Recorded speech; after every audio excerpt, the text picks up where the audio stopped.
საქართველო-აზერბაიჯანის საზღვართან სამხედრო თვითმფრინავის ჩამოვარდნას ერთი ადამიანი ემსხვერპლა, კადრები მთავარს მოქალაქემ მიაწოდა.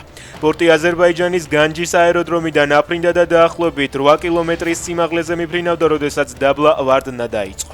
მომხდარზე ქართულმა მხარემ გამოძიება დაიწყო, საქმეში ჩართულია თურქეთის თავდაცვის სამინისტრო. ფორმულას ინფორმაციით კობახიძემ რაჯდენ კუპრაშვილი ანტიკორუფციული ბიუროს ხელმძღვანელობიდან გაათავისუფლა. ის ამ პოსტზე 2023 წელს ღარიბაშვილმა დანიშნა. ტელეკომპანია წერს, რომ ინფორმაცია კუპრაშვილის თანამშრომლებს დღეს თათბირზე მიაწოდეს. გავრცელებულ ინფორმაციას არ ადასტურებს ანტიკორუფციული ბიურო.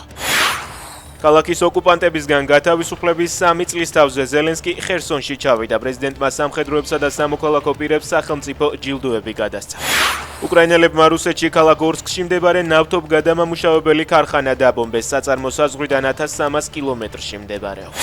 ამერიკის სანქციების გამო ჩინურმა უმსხვილესმა ნავთობგადამამუშავებელმა ქარხანამ რუსული ნავთობის შეძენა შეაჩერა. გამოცემის ცნობით, საწარმო, რომელიც ჩანხაიში მდებარეობს, დღეში 348,000 ბარელ ნავთობს ამუშავებს.